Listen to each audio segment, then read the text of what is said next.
It's the weirdest thing because it feels like it just happened yesterday, but at the same time, it feels like it's happened a million years ago. Stephanie McMillan remembers her son, Richard Culliver.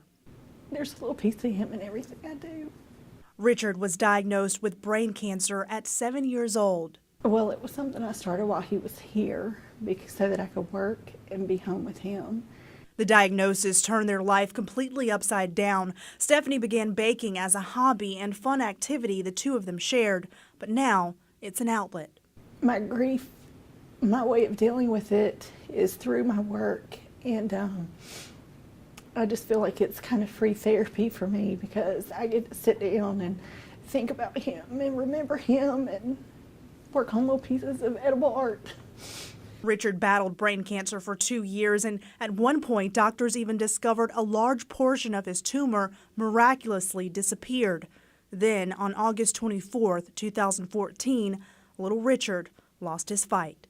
One of the hardest things after losing somebody is you're so worried about them being forgotten. But Stephanie and the entire community came together to fulfill a lifetime of memories in the short time that Richard had left. From his love for baseball to getting his wings and playing with horses.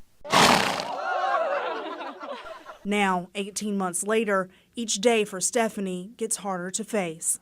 I think the first year you're kind of in a haze. Grief counselor Linda Gill says that's common for anyone experiencing a loss.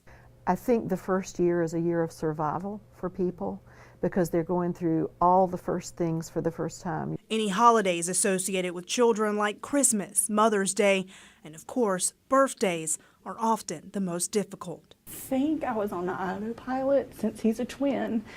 I still had to celebrate for my daughter, and it was her first birthday without him, so I wanted to make sure it was over the top.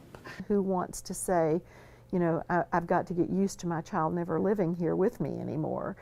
While Stephanie knows she'll never be able to physically hold her son again, she does hold on to those close moments. He hated when I would bang the pans on the table to get the air out of the cake batter. Finding a sense of joy and peace in the morning. Richard taught me how to live, and he taught me how to die.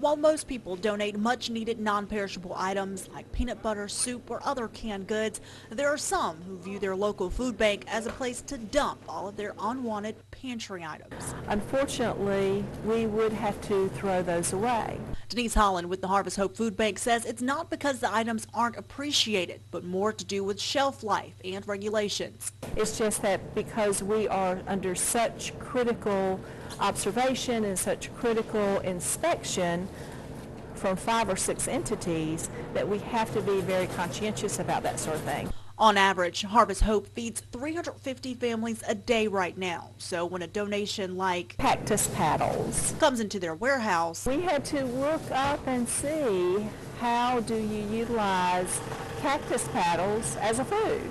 Over at the Salvation Army, sorry, we don't have much at all, but you can have everything we've got. The shelves pretty bare, and organizers stress the need for unused donations. In order for us to be able to use all donations, the products, the food products, need to be new. Say a bag of pasta, okay? If there's a tear in that bag of pasta, then we just aren't able to provide that. Miller adds that if you want to donate, think about nutrition. Right now we have a lot of corn and we have a lot of green beans, but if you eat corn and green beans for 3 meals a day for 3 or 4 days, you know, you're not going to be getting your good variety. And if you're picking up something other than canned goods, here's another donating tip. Buy it in a plastic container. Jellies come in plastic containers now. Tomato sauce is something we always need. It comes in plastic containers now. Buy the plastic containers because when you're dumping hundreds of pounds on top of a food drive, all that stuff can get broken. All things to keep in mind to give your best donation to help those experiencing the worst. In Columbia, Janet Parker, Watch Fox News. It was Sunday at 3:00 p.m.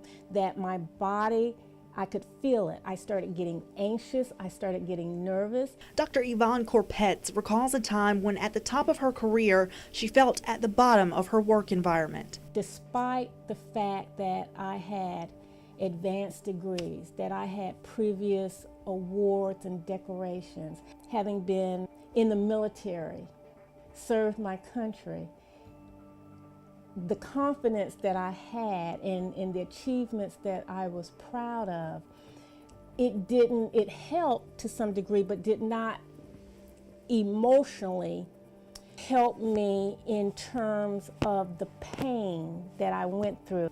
Corpetz is one of almost 54 million workers in the U.S. who has reported being bullied at work. I would come in the morning and say good morning. No one would say anything back to me. Dr. Gary Namey with the Workplace Bullying Institute says bullies choose targets based on their abilities. And they do this because they cannot stand the competence, the strength, the emotional intelligence, the likability of the targeted person. They just want to get rid of them. I would be looking around.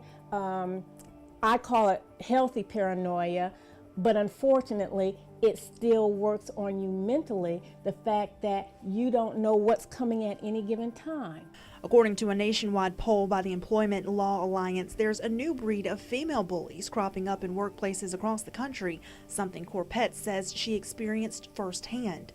It got to the point that they would walk past my office.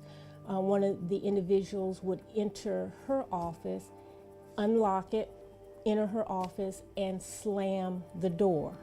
So what do you do if you're a victim or an employer? Workplace bullying not only costs the person facing this behavior, but companies lose big time with fewer people showing up for work, a lack of productivity, and a commitment to the company. I wrote it down. It was formal, and I sent an email, and the subject line was workplace violence. And that got the supervisor's attention. Fortunately, Corpetz's outcome was different than most. Although she did not take legal action, she stayed the course, and eventually her bullies were reassigned for their lack of work ethic. That was a victory for me. There was something that kept telling me not to go, because when you leave, what will happen to those who come after you?